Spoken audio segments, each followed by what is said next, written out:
Alright, so after having made the Aquatope video and thinking of the comparisons to previous PA Works shows, I got interested in a few that I hadn't watched in a while.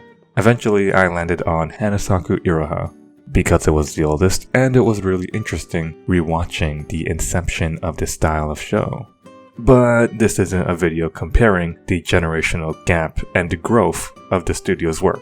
Instead, I want to talk about 3 of my favorite things in 300 seconds about Hanasaku Iroha.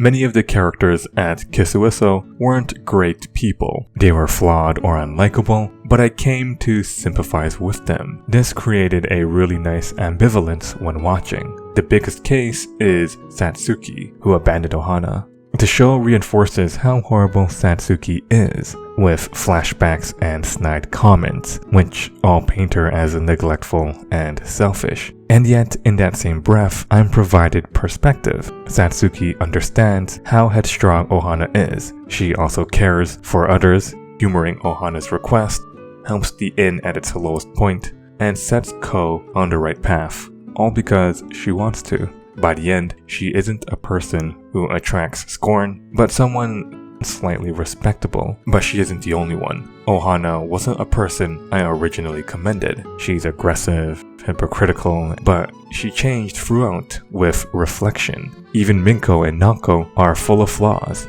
whether it's dauntless hostility or struggles of self-expression and honesty. But as they developed, they became better people. Having the characters be flawed only to slowly get insight and growth was really great. It made them feel less like a way to pad out the cast, but like people, and following every step of their growth made me feel involved in their story.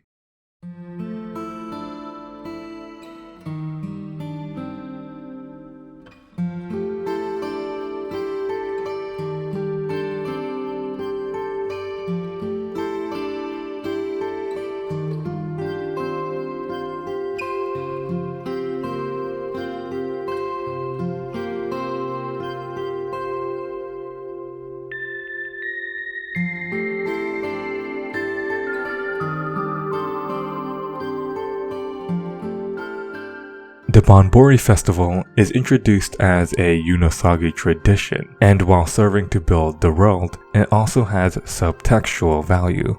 The festival's purpose is to guide the gods, the lanterns preventing them from straying from their paths. The festival was always something to look forward to, creating a natural movement of time. However, the festival's importance can also be applied to the characters. Guidance and community doesn't just have to be for the gods. After all, it's the people who make it possible. Minko wants to be a chef, and through those she met, she realizes her dream to be a Kisuiso chef. Yuina doesn't have a dream, but through seeing everyone's hard work, realizes her dream to take over the Fukuya Inn. This contrasts with Satsuki, who didn't want to take over the Kisuiso, but through those she met, realizes the path she needs to go on. Every character has been guided on their journey, the lanterns, the people around them, ensuring that they don't stray from their path. Having the characters go through a similar arc, with similar conditions to the festival, puts both on equal footing. This idea of finding one's dreams and its difficulty is great by itself, but the parallel Bonburi festival made it more potent. It visualizes and brings to life their character development, providing tangibility and beauty, being not only an important plot point, which adds intrigue to the setting, but also an avenue to bolster the themes in an extravagant way, was really enjoyable for me.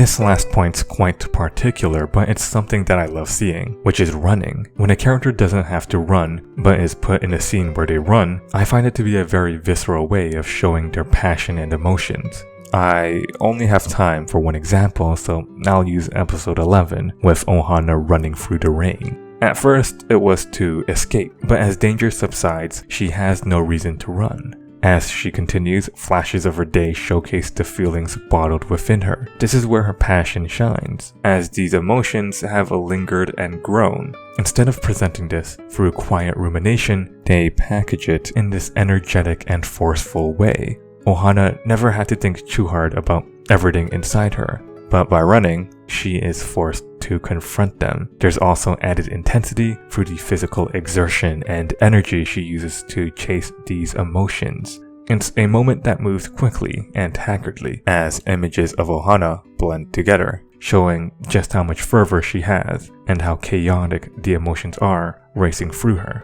Ohana's life has never been slow enough to just sit and think. It's full of energy and surprises, and it's fitting that the culmination of it would be in an action filled in so much movement. Embodying her life experiences through running is an appropriate representation and gets across just how tumultuous and exhausting it has been for her. Having characters run is such a simple action, but it does so much to frame their passion in a way that I can really feel just how much it means to them.